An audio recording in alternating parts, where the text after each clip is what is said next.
لیکن یہ اسٹینڈرڈ بھی آج ارریلیونٹ ہے. کیوں؟ کیونکہ ریویلیشن میرے نزدیک سورس آف نالج ہے, ویلڈ سورس آف نالج ہے, لیکن ہمارے جاوید اختر صاحب کے نزدیک یہ ویلڈ سورس آف نالج نہیں ہے. لہٰذا آج کی ڈیبیٹ میں ایک بھی ایویڈنس کسی بھی مذہبی اسکرپچر سے نہیں دوں گا تاکہ جاوید اختر صاحب کے لیے وہ ان ایکسیپٹیبل نہ ہو. تیسرا جو معیار ہو سکتا ہے وہ ہے آبزرویشن, کہ بھائی کوئی کہے کہ ہمیں خدا دکھاؤ, اگر ہے تو دکھاؤ, یا یہ کہ خدا کے ایگزسٹنس پر امپیریکل ایویڈنس دو. تو یہ ہے در حقیقت غلط ٹول کا استعمال کرنا.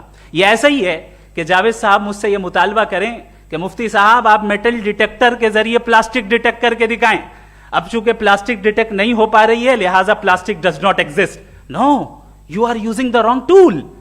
اس ٹول سے پلاسٹک کو ڈیٹیکٹ نہیں کیا جاتا.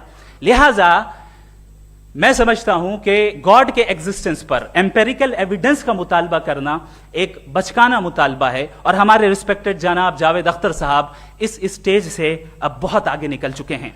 اب بچتا ہے ایک ہی اسٹینڈرڈ, اور وہ اسٹینڈرڈ ہے عقل, لاجک, ریزننگ.